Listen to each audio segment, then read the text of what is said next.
భటుల ఒక మనిషి నుంచి ఇంకొక మనిషికి సమాచారాన్ని అందించే వ్యక్తులు అన్నమాట. ఇప్పుడంటే మనకి ఫోన్స్, సోషల్ మీడియా ఇవన్నీ వచ్చినాయి కదా. కానీ ఆ రోజుల్లో సమాచారాన్ని చేరవేయాలంటే పక్షుల్ని లేదంటే మనుషుల్ని ఉపయోగించుకునేవారు, అవునా కదా.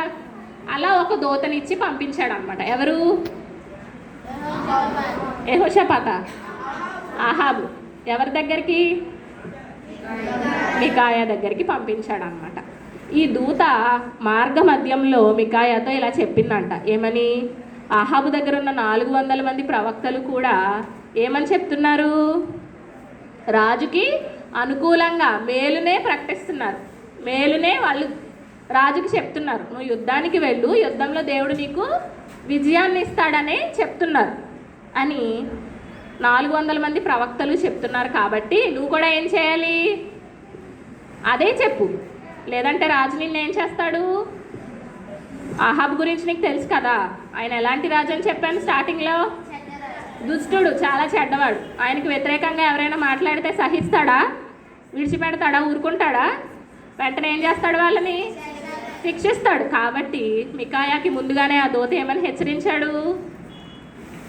400 మంది ప్రవక్తలు ఏదైతే రాజుకి అనుకూలంగా జవాబిస్తున్నారో నువ్వు కూడా అదే చెప్పు, యుద్ధానికి వెళ్ళమనే చెప్పు రాజుని. దేవుడు నీతో మాట్లాడింది నువ్వేం చేయకూడదు, రాజుకి చెప్పకూడదు అని చెప్పగానే మికాయా ఇలా అంటాడంట, నేను దేవుని మాటలనే నేనేం చేస్తాను, చెప్తాను అని చెప్తాడనమాట. సో ఇద్దరు కలిసి ఎక్కడికి వస్తారు?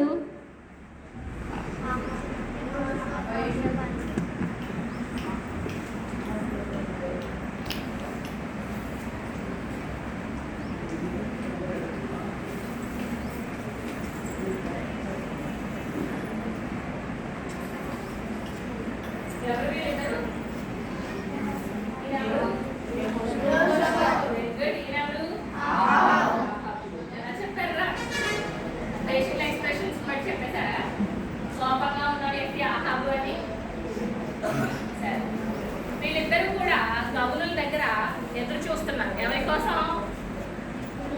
కోసం వెయిట్ చేస్తున్నారు? మికాయా, దేవుని ప్రవక్త అయిన మికాయా కోసం ఎదురు చూస్తున్నారు. వెంటనే మికాయా వచ్చాడు. ఎక్కడికి?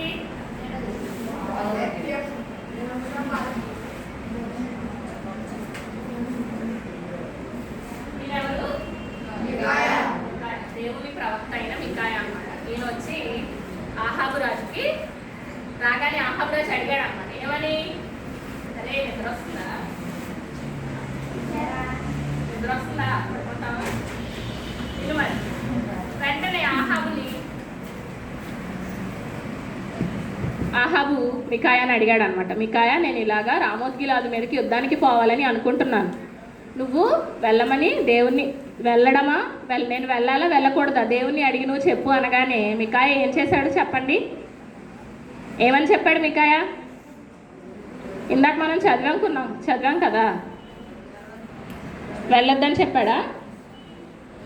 చెప్పాడా? మికాయా భయపడతాడు. ఎందుకు? ఆహాబు గురించి మికాయాకి బాగా తెలుసు. మికాయా ఏమని చెప్తాడంటే, నువ్వు వెళ్ళు, యుద్ధం చేయడానికి నువ్వు వెళ్ళు, దేవుడు నీ చేతికి రామోత్గిలాదుని ఏం చేస్తాడు?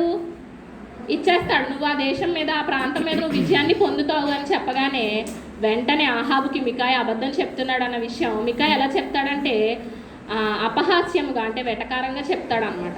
అది ఎవరికి అర్థమవుతుంది? ఆహాబుకి అర్థమైపోయి చాలా కోపం తెచ్చుకొని పిడికిలు బిగించి ఏమంటాడంట, నీకు ఎన్నిసార్లు చెప్పాను, యెహోవా దేవుని మాటలే నువ్వు నాకు ఏం చేయాలి? చెప్పాలి. దేవుడు నీతో ఏం చెప్తే నువ్వు నాకు అదే చెప్పాలని నేను నీకు చాలాసార్లు చెప్పాను కదా, నువ్వు ఎందుకు అబద్ధం చెప్తున్నావు అని మికాయా మీద గట్టిగా గద్దిస్తాడనమాట. మికాయాని గద్దించగానే అప్పుడు మికాయా ఇలా చెప్తాడంట, నాకు కలిగిన దర్శనంలో నేనేం చూశానంటే ఇశ్రాయేలు ప్రజలు కాపరి లేని గొర్రెల వలె కొండల మీద ఏమైపోయారు? చెదిరిపోయారు. వాళ్ళు సమాధానంగా ఇళ్ళకు వెళ్ళిపోతున్నారు. వాళ్ళకి ఎవరు లేరు? కాపరి. అంటే కాపరి ఇక్కడ ఎవరికి సూచన? రాజుకి సూచన అనమాట. సో మికాయా ఇలా చెప్తాడనమాట, మీరు రామోత్గిలాదు మీదకి యుద్ధానికి వెళ్తే దేవుడు మిమ్మల్ని ఏం చేయబోతున్నాడు? ఓడించబోతున్నాడు. అంటే మీరు ఆ దేశంతో, ఆ ప్రాంతంతో మీరు యుద్ధం చేసి మీరు గెలవలేరు. ఆహాబు రాజుని దేవుడు పడగొట్టబోతున్నాడు అని చెప్తూ ఇంకా చెప్పబోతున్నాడు. ఈలోగానే ఆహాబు ఏం చేశాడంట, వెంటనే లేచి నిలబడి, అదిగో యెహోషాపాతు చూడు, నేను చెప్పాను కదా నీకు, ఈ మికాయా ఎప్పుడు నా గురించి ఏం చెప్తాడు, కీడే చెప్తాడు, నా గురించి మేలు ఎప్పుడు కూడా చెప్పడు అని వెంటనే కోపం తెచ్చుకొని అక్కడున్న అధికారుల్ని పిలిపించి మికాయాని ఏం చేయమని చెప్తాడంట, చెరసాలలో బంధించమని చెప్తాడనమాట. కానీ మికాయా మాత్రం కొంచెం కూడా ఏం చేయడు, భయపడడు. ఎందుకంటే తన అబద్ధం చెప్పాడా, తను ఎవరి వాక్యాలని ఎవరి మాటల్ని అందరికీ చెప్పాడు, దేవుని మాటలే, నిజమైన దేవుని మాటలనే చెప్పాడు. వెంటనే యెహోషాపాతుని తీసుకొని ఆహాబు ఎక్కడికి వెళ్ళాడు, ఇప్పుడు యుద్ధానికి వెళ్ళిపోయాడు.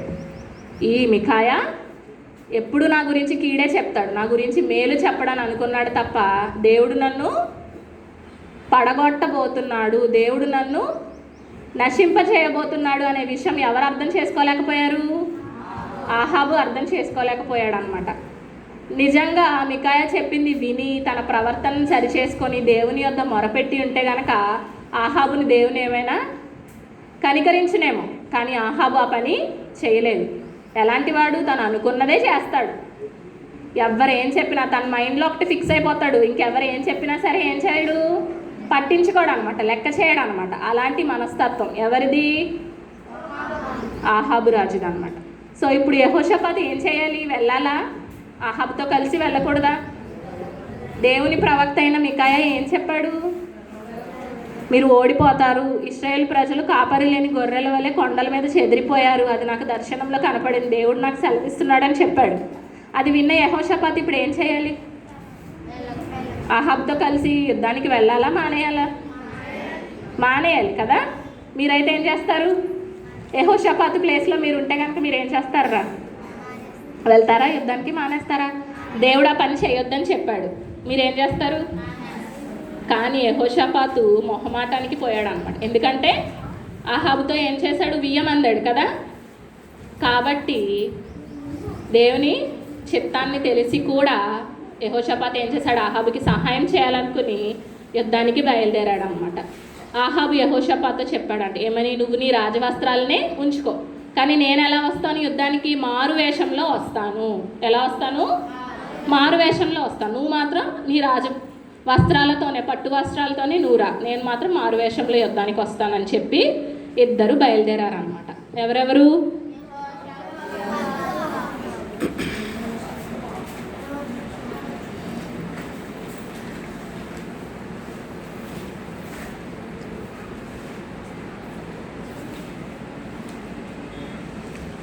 ఇది ఎవర్రా,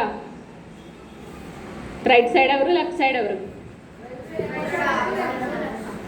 లెఫ్ట్ సైడ్ ఆహాబు. ఓకే, వెరీ గుడ్, బాగా చెప్పారు.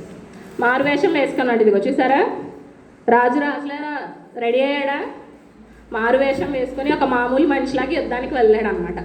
అలా వెళ్తూ ఉండగా ఆ సిరియనులు ఎవరిని రాజు అనుకున్నారు, యెహోషాపాతుని రాజు అనుకుని యెహోషాపాతు మీదకి మొత్తం అందరూ దండెత్తి వచ్చేసారనమాట. అంటే యెహోషాపాతే ఆహాబ్ అనుకుని అతన్ని చంపేయడానికి అతని మీదకి వచ్చారనమాట. వెంటనే యెహోషాపాతు ఏం చేశాడు, ఫైట్ చేశాడా, మరి వాళ్ళ చేతిలో చనిపోయాడా, మరి ఏం చేశాడు, కేకలు వేశాడంట. అంటే మేబీ దేవునికి ప్రేయర్ చేశాడేమో, ప్రభువా నీకు వ్యతిరేకంగా నేనేం చేశాను, యుద్ధానికి వచ్చాను, కానీ నన్ను క్షమించు అని. అదైతే బైబిల్లో ఇవ్వలేదు, కానీ కేకలు వేశాడంట. ఆ కేకలు విని ఆ సిరియన్లు ఏమనుకున్నారు, ఇతను ఆహాబు కాదు అనే విషయం వాళ్ళకి అర్థమయ్యి వెంటనే ఎవరిని వదిలేశారు, యెహోషాపాతుని విడిచిపెట్టారనమాట.